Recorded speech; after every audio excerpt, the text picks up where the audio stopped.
Hello students, welcome back to ASK classes. Students, finally यहाँ आपके सामने है एक अभ्यास प्रश्न पत्र जिसका कि सेट क्रमांक 1 आप यहाँ पे देख रहे हैं। यह कक्षा 11वीं के छात्रों के लिए जीव विज्ञान विषय के लिए बनाया गया है। तो इस मॉडल पेपर सेट के अंदर सारे ही आपके त्रैमासिक परीक्षा के सिलेबस के अकॉर्डिंग ही मोस्ट इम्पॉर्टेंट क्वेश्चंस को डाला गया है। तो वीडियो को लाइक और शेयर करना मत भूलिए। यहाँ पे मोस्ट इम्पॉर्टेंट क्वेश्चंस मैं आपको सारे बताऊंगी। उससे पहले मैं आपको सारे ऑब्जेक्टिव टाइप क्वेश्चंस के आंसर बताने वाली हूँ और यहाँ पे सारे ऑब्जेक्टिव टाइप क्वेश्चंस को कंप्लीट करवाने वाली हूँ। वीडियो में एंड तक बने रहिए। उसके बाद लास्ट में हम जो मोस्ट इम्पॉर्टेंट क्वेश्चंस हैं उनको देखेंगे, लेकिन यहाँ पे मैं टाइम की शॉर्टेज की वजह से आपको आंसर की प्रोवाइड नहीं करवा पा रही हूँ। नेक्स्ट पेपर से मैं पूरा ट्राई करूँगी कि मैं आपको आंसर की प्रोवाइड करवा पाऊँ, लेकिन क्वेश्चन आंसर जो मोस्ट इंपॉर्टेंट मैं आपको सारे बता दूँगी। तो एक बार क्रॉस चेक आप ये कर लीजिए कि आपने उन क्वेश्चंस में से कोई क्वेश्चन छोड़ा तो नहीं है। यदि नहीं आपने छोड़ा है तो बहुत अच्छी बात है, लेकिन यदि आपका छूट जाता है तो आप इसको फटाफट परीक्षा अध्ययन या परीक्षा बोर्ड जो भी आपके पास अवेलेबल हो उससे आप इसको कंप्लीट जल्दी से कर लीजिए। और क्योंकि ये एक अभ्यास प्रश्न पत्र है इसलिए इसका रियल एग्ज़ाम से कोई कनेक्शन नहीं है, तो इसको आप प्लीज़ इसके बाद भी जो मोस्ट इंपॉर्टेंट क्वेश्चंस और बच जाते हैं या फिर आपके बुक में जो क्वेश्चंस हैं उनको भी एक बार अच्छे से पढ़ के जाइए। तो यहाँ पे हम देखेंगे प्रश्न क्रमांक 1। प्रश्न क्रमांक 1 में है सही विकल्प चुनकर लिखिए। तो पहला क्या है, 5 जगत वर्गीकरण में विषाणु को किस जगत में रखा गया है। तो इसका आंसर हो जाएगा मोनेरा जगत। फिर है दूसरा, वर्गीकरण के जनक कौन है। तो वर्गीकरण के जो जनक हैं वो हैं लीनियस। फिर है तीसरा, श्वसन मूल पाई जाती है। तो श्वसन मूल पाई जाती है राइजोफोरा में। उसके बाद है प्रश्न क्रमांक 4, रॉबर्ट ब्राउन ने किसकी खोज की थी। तो केंद्रक की। आप क्लास 9 से आई थिंक पढ़ते आ रहे हैं। उसके बाद है प्रश्न क्रमांक 5, सबसे बड़ी कोशिका होती है।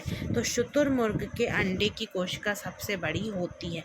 फिर है प्रश्न क्रमांक 6, पूर्ण तना परजीवी का उदाहरण है। तो अमरबेल इसका करेक्ट आंसर हो जाएगा। प्रश्न क्रमांक 7, निम्नलिखित में से किस वैज्ञानिक ने सर्वप्रथम प्रोटिस्टा शब्द का प्रयोग किया। तो ये है यहाँ पे हाइकल या हीकल।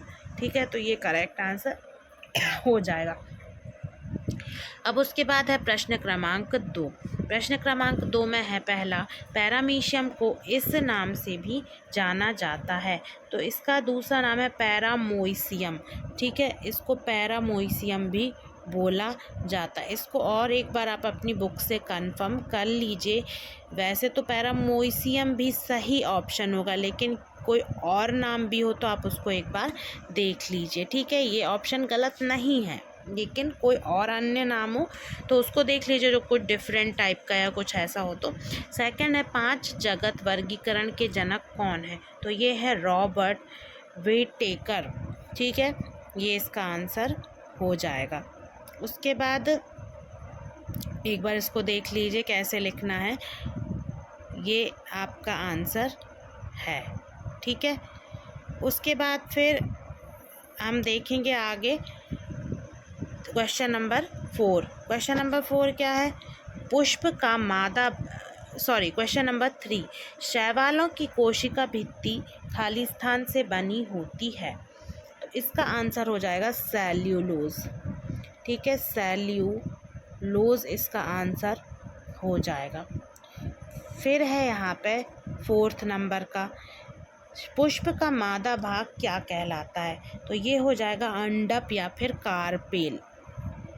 या तो इसको अंडप कहेंगे और नहीं तो फिर कार्पेल। ठीक है, कोई भी एक नाम आप लिख सकते हैं। उसके बाद फिर आगे बढ़ेंगे, स्क्रीनशॉट ले लीजिए चाहे तो। उसके बाद फिर आगे बढ़ेंगे, देखेंगे प्रश्न क्रमांक 5, पौधों में भोजन का परिवहन किसके द्वारा होता है। तो इसका आंसर हो जाएगा यहाँ पे फ्लोएम। क्या हो जाएगा इसका, फ्लोएम। फ्लोएम के द्वारा यहाँ पे होता है। ठीक है, उसके बाद फिर क्वेश्चन नंबर 6, खाली स्थान को कोशिका का ऊर्जा घर कहा जाता है। तो माइटोकॉन्ड्रिया। क्या हो जाएगा यहाँ पे, माइटोकॉन्ड्रिया को कोशिका का ऊर्जा घर ग्रह कहा जाता है? ठीक है, माइटोकॉन्ड्रिया, ये इसका करेक्ट आंसर हो जाएगा। फिर उसके बाद है डीएनए तथा आरएनए किसके उदाहरण हैं? तो न्यूक्लिक एसिड या न्यूक्लिक अम्ल काय के उदाहरण है? न्यूक्लिक एसिड या फिर न्यूक्लिक अम्ल के उदाहरण हैं। उसके बाद फिर है प्रश्न क्रमांक 3, सही जोड़ी। ये थोड़ी सी टफ है तो एक बार देख लीजिए, बाकी मैंने इसको करेक्टली ही आपको जो भी आंसर की बनाई है तो उसके हिसाब से मैं आपको करेक्ट बता रही हूँ, बट एक बार और आप इसको बुक से चेक कर लें यदि किसी में आपको डाउट आ रहा हो तो मैंगीफेरा जो होता है इसका पूरा नाम आम का होता है, वैज्ञानिक नाम मैंगीफेरा इंडिका। फिर प्याज का क्या है? प्याज का होता है यहाँ पे एलियम सेपा, ये थोड़ा सा गलत है, मिसप्रिंट है, लिलियम लिखा बल्कि यहाँ पे एलियम है। फिर पादप, तो पादप में हो जाएगा आपका एल्गी। उसके बाद है मोनेरा, तो मोनेरा का हो जाएगा यहाँ पे आर्कियो, और बैक्टीरिया जो रहते हैं वो मोनेरा के अंदर आते हैं, तो यहाँ आर्ची नहीं है, आर्कियो है। फिर है साइकस, तो साइकस का हो जाएगा यहाँ पे ये होता है जिम्नोस्पर्म वर्ग में। फिर है यहाँ पे क्रिप्टोगेम, क्रिप्टोगेम का क्या हो जाएगा? क्रिप्टोगेम एक बीज रहित पौधा है। फिर उसके बाद गोलकृमि, तो इसका ये हो जाएगा यहाँ पे एस्के हेलमिन्थीज, ठीक है, ये थोड़ा सा मिस है यहाँ पे। इस एस्के हेलमिन्थीज में क्या आता है? गोलकृमि, तो इसकी सही जोड़ी इसके साथ बन जाएगी। ठीक है, अब उसके बाद आ जाते हैं हम प्रश्न क्रमांक 4। तो प्रश्न क्रमांक 4 में क्या है? एक वाक्य में आपको उत्तर देना है। पहला है घेंघा रोग किस तत्व की कमी से होता है? तो सही आंसर इसका हो जाएगा आयोडीन। ठीक है, किस तत्व की कमी से होता है? आयोडीन की कमी से घेंघा रोग होता है। उसके बाद फिर देखेंगे हम प्रश्न क्रमांक 2, हरित लवक किन कोशिकाओं में उपस्थित रहता है? तो इसका जो सही आंसर हो जाएगा सुकेंद्रिक पादप कोशिकाओं, सुकेंद्रिक पादप कोशिकाओं में ये होता है। ठीक है, तो ये इसका आंसर हो जाएगा। उसके बाद फिर यहाँ पे हम देखेंगे नेक्स्ट क्वेश्चन में क्या है? प्याज का वनस्पति नाम, तो अभी आपने देखा था एलियम सेपा, ठीक है, एलियम सेपा अभी आया था और हमने वहाँ पे सही जोड़ी में उसको करेक्ट किया था। फिर 4th है केंचुए में उत्सर्जी अंग का नाम, तो नेफ्रिडिया, क्या होता है इसका नाम? नेफ्रिडिया, यहाँ पे लिख दे रही हूँ मैं। चौथे का आंसर क्या है? नेफ्रिडिया। ठीक है, नेफ्रिडिया इसका सही आंसर हो जाएगा। अब उसके बाद हम देखेंगे अगला क्वेश्चन, शैवालों में पाए जाने वाले वर्णक का नाम लिखिए। तो क्लोरोफिल, क्लोरोफिल इसमें पाया जाने वाला वर्णक होता है। ठीक है, उसके बाद फिर नेक्स्ट क्वेश्चन क्या है? नेक्स्ट क्वेश्चन है आपका पीपीएल का पूरा नाम लिखिए। तो पीपीएल का जो पूरा नाम है यहाँ पे प्लूरोन्यूमोनिया लाइक ऑर्गेनिजम्स, तो इसको कैसे लिखेंगे? यहाँ पे लिखेंगे प्लूरोन्यूमोनिया, ठीक है, न्यूमोनिया लाइक, फिर ओ से हो जाएगा यहाँ पे पीपीएलओ भी रहता है कई बार, तो प्लूरो न्यूमोनिया लाइक ऑर्गेनिजम्स। ठीक है, और ऑर्गेनिजम्स, ठीक है, ये इसका पूरा नाम हो जाएगा। उसके बाद फिर नेक्स्ट यहाँ पे आपका है प्राणी जगत का सबसे बड़ा संघ का नाम, तो ये हो जाएगा आर्थ्रोपोडा। ठीक है, प्राणी जगत का जो सबसे बड़ा संघ है वो है आर्थ्रोपोडा, तो ये हो जाएगा इसका आंसर। तो ये थे आपके एक वाक्य में उत्तर। आई होप आपको सारे ही समझ में आ गए होंगे, इवन याद भी हो गए होंगे।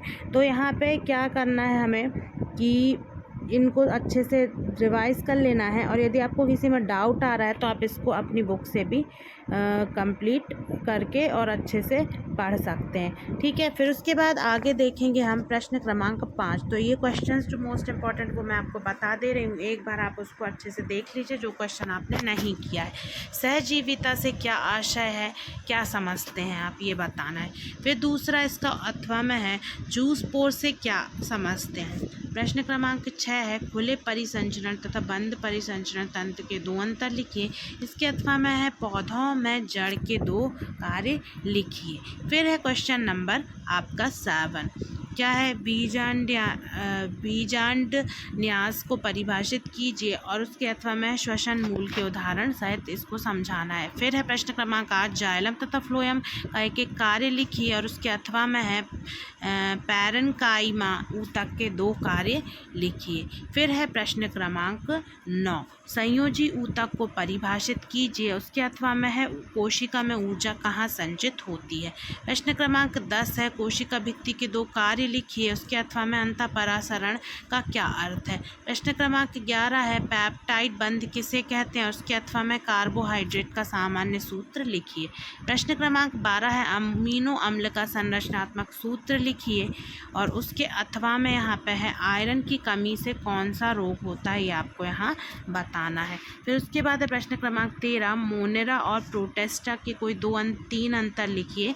फिर उसके अथवा में मोनेरा जगत के 3 लक्षण लिखिए। प्रश्न क्रमांक 14 है, ब्रायोफाइट का आर्थिक महत्व लिखिए और उसके अथवा में शैवाल के 3 प्रमुख लक्षण लिखिए। फिर प्रश्न क्रमांक 15 है, एक बीजपत्री व द्विबीजपत्री पौधों में 3 अंतर लिखिए। फिर इसके अथवा में यहाँ पे है, भ्रूण कोश में पाई जाने वाली किन्हीं 3 कोशिकाओं का आपको वर्णन करना है। फिर अथवा क्वेश्चन नंबर 16 है, स्तनधारी वर्ग के 3 लक्षण लिखिए, उसके अथवा में वर्गीकरण का प्रमुख आधार क्या है। प्रश्न क्रमांक 17, डीएनए और आरएनए में कोई 4 अंतर लिखिए, प्रोटीन के 4 प्रमुख कार्य लिखिए। तो 4 नंबर में इस टाइप के क्वेश्चन यदि आ जाते हैं तो इसमें आप ऐसे भी लिख सकते हैं कि जिससे आपका एक भी नंबर नहीं कटे, क्योंकि यदि आपने 4 अंतर लिखे, 4 कार्य लिखे तो आपको पूरे नंबर मिल जाएंगे। फिर क्या है, प्लाज्मिड क्या होते हैं, जीवाणु में उनके कार्य लिखे। फिर है, हृदय पेशी की संरचना चित्र सहित आपको स्पष्ट करना है। फिर है लास्ट क्वेश्चन नंबर 19, जंतु कोशिका का नामांकित चित्र बनाइए और पादप कोशिका का नामांकित चित्र बनाइए। तो यहाँ पे ये था आपका मॉडल पेपर सेट, जिसमें मोस्ट इम्पॉर्टेंट क्वेश्चन जो भी थे वो मैंने आपको बता दिए हैं। इनके ऑब्जेक्टिव टाइप को भी पढ़ लीजिए। उसके साथ साथ आप इन क्वेश्चंस के अलावा भी जो भी क्वेश्चन पुराने सालों में आए हैं उनको एक बार क्वेश्चन बैंक या परीक्षा अध्ययन या परीक्षा बोर्ड जो भी आपके पास हो उससे एक बार अच्छे से ज़रूर पढ़ लें। Thanks for watching this video.